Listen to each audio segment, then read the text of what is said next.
Alright, this is Unit 2, Quadratic Equations. This is Day 2, Simplifying Roots. On Day 1, we were solving by factoring, but we did see a couple of cases where we were able to use a square root to solve the equation. And today we're going to really focus on those roots because what I'm expecting from here on out is exact answers. So you might think to yourself when you see a problem like this one, square root of 18, when you get that as an answer, you might think, go ahead and type it in the calculator, you get like 4 point several values, it's irrational, and you might be tempted to write that down. I'm not expecting that. I'm expecting for you to simplify as much as you can. So taking a look at that process, what you're going to want to do is, since this is a square root, the power of the root is by default a second power, so square root, if you do not see anything written. You think of perfect squares. So 1 squared is equal to 1, 2 squared is equal to 4, 3 squared is equal to 9. And what I'm looking for is the largest one that will divide into what I'm trying to simplify. And I've actually gotten bigger than the number. So as I look at this list, the largest perfect square that will divide into 18 is 9. So the square root of 18, I'm going to rewrite that as the square root of 9 times 2. I am able to rewrite the square root of 9. Its principal root is 3. So 3 is no longer inside the square root, but inside the square root I still have the square root of 2 because I cannot simplify that any. The square root of 9 again came out as a 3. This is as simplified as I can make this expression, so I'm done with the problem. Might be a review for some of you. Some of you might still be a little uneasy about it. So there are lots of ways to do this process. I've seen it done with prime factor trees. I've seen it done with a calculator, in fact. So long as you're getting the right answer every time is really what I'm looking for. And if you want advice on how to do those other methods that you might recall, just let me know and I'll help you individually. Threw this one in here, and I really like this one because this reads as 3 times the square root of 72. This is not a cube root. You'll see what that looks like later when the 3 is written within the root. So you would see it something like the cube root. Something like that would be a cube root. Now getting back to this problem, the 3 times the square root of 72. What I'm going to do is same process. Since it's a square root, I'm going to think about my perfect squares. 1, 4, 9, 16, 25, 36, 49. And you don't have to write this down but once on your paper, and you can keep referring to the same list over and over again. There's 8 squared and 9 squared. The largest one that will divide into 72 is 36. So that's what I'm going to use. So I'm going to write this as 3 times the square root of 36. 36 goes into 72 twice. Now, square rooting the 36, that's going to be a 6. Now, what that's going to do is when it moves outside, it will multiply the 3, because remember how I was saying this is 3 times the square root. So it's going to read as 3 times the square root of 36 is 6 times the square root of 2. I can't do anything about.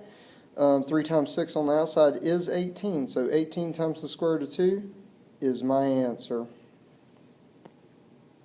Now to talk about variables. It's actually the same process. Before we were getting perfect squares and getting them outside.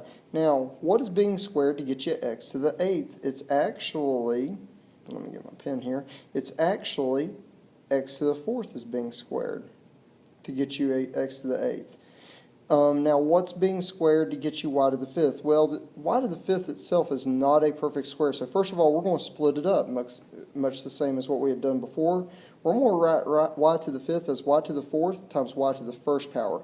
Now that I've split it up, as I did with my numbers before this, I actually have a perfect square right here that will be able to get brought out. Y to the 4th, after all, is just y squared being squared. So now, what does this look like at the end? If I square root x to the 8th, it's really simple. Just divide the exponent by 2. 8 divided by 2 for the square root is x to the 4th power.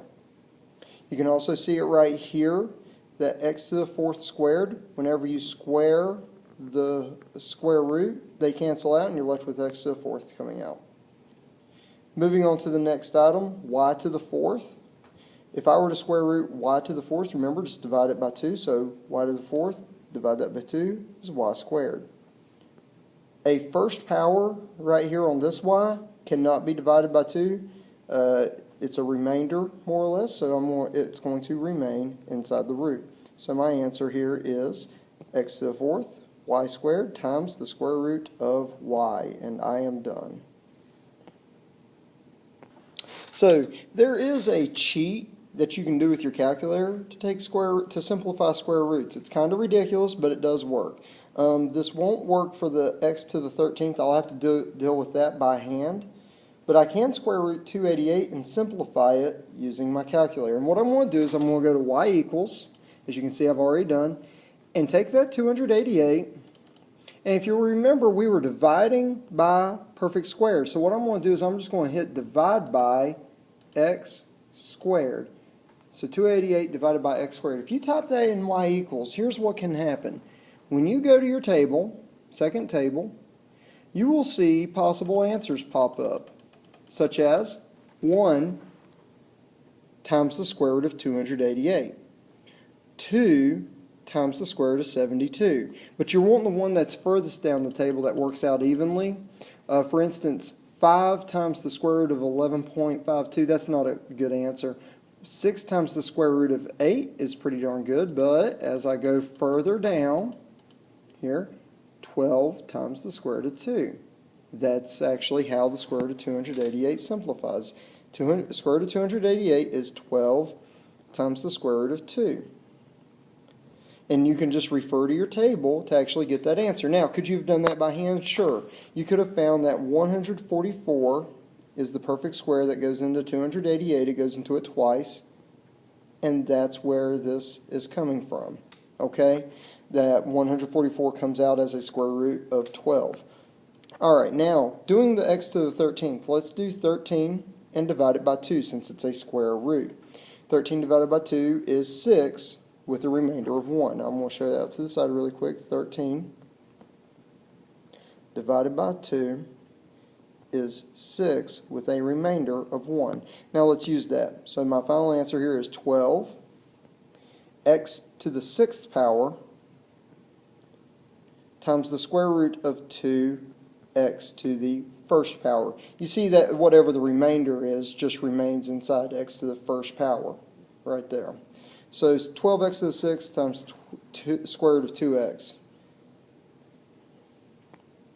Time for some really important information to get dropped on you. While we're on the topic of square roots, we're going to talk about the imaginary unit, which is I, and it is defined to be that I squared equals -1. It's imaginary because with real numbers, that doesn't work. If you square a real number, you are guaranteed to get a positive value.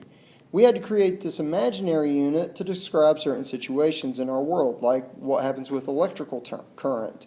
And so in electrical engineering, they actually use this information to describe amperage and current, I believe. So I squared is equal to -1. So if you ever see the square root of -1, replace it with an I to represent the imaginary unit. And that's what allows us now to actually do the square roots of negative values. So whenever we look at example 5 here and we see the square root of -27, first thing I'm going to do is pull out the imaginary unit. So it's I times the square root of +27. Now I'll simplify it. Right now you could be using your calculator to get your answer by typing in 27 over x squared and y equals and going to the table. But you know, this one's a pretty easy one. I'm just going to say that 9 is getting multiplied by 3. And 9 being my perfect square, the square root of 9 is 3. So 3i times the square root of 3 is my answer. Alright, square root of 216. I'm going to get lazy again. I'm going to go ahead and do 216 divided by x squared. I'm ignoring the negative because that will just completely kind of throw things off a little bit. So now I'm going to go to my table and I'm going to scroll around for my best answer. And there it is. 6 times the square root of 6. I also know that this will have an I on it because it was a root of a negative. If ever the negative is outside the root, that is not what will cause you to have an imaginary number. So if the negative is on the outside, it's just like a -1 being out there, multiplying whatever you get to come out of the root. Going ahead and finishing this one up here, I'm going to go ahead and write it as I times the square root of 216. Those of you liking to do it by hand, the biggest perfect square that goes into 216 is 36. Goes into it 6 times. So I have now 6I times the square root of 6 is my final answer. And because you are honors, you get to see higher power roots. This is now a cube root, a third power root. So instead of using perfect squares, I'm going to use perfect cubes. So when I'm making my list, 1 to the third power is 1. That one usually won't get used. 2 to the third power is 8. All right, 2 times 2 times 2. 3 to the third power is 27. All right, and you keep on making your list on and on. And I had to change a value. You'll now see that it reads 54x to the 10th inside the root. Now whenever I look at these values, and I could do 4 to the third power as well. 4 times 4 times 4 is 64, so I know that that's well enough. The largest perfect cube that divides into 54 is 27, so the cube root of 27 goes into 54 twice, times x to the 10th. I'll deal with that in a moment. Now, the cube root of 27, I can see is 3 over here. So 3 times the cube root of 2x to the 10th. Now I'm ready to move on to my variable. Remember how we did division? Well, we're going to do that again. 10 divided by 3 is 3 with a remainder of 1. So my final answer is 3x to the third times the cube root of 2x to the first. The reason why these exponents are what they are again is 10 divided by 3 is 3 with a remainder of 1. So there's a first power right there. Alright, moving on. This is a fourth root. Alright, so a fourth power on the root. I'm going to go ahead and write out my perfect fourth powers really quick, which are 1 to the fourth power is 1. 2 to the fourth power is 16. 2 times 2 times 2 times 2. And 3 to the fourth power is 81. Now, the largest one that will divide into this is 16 goes into 48 3 times. And I still have x to the fifth. Now, the fourth root of 16 I can see is 2. So 2 times the fourth root of 3x to the fifth. Now, let's do the division. 5 divided by 4 is 1 with a remainder of 1. So 2x to the first times fourth root of 3x to the first. That 5 divided by 4 was first power with a remainder of 1. So there we have it. And this is as simplified as it can be.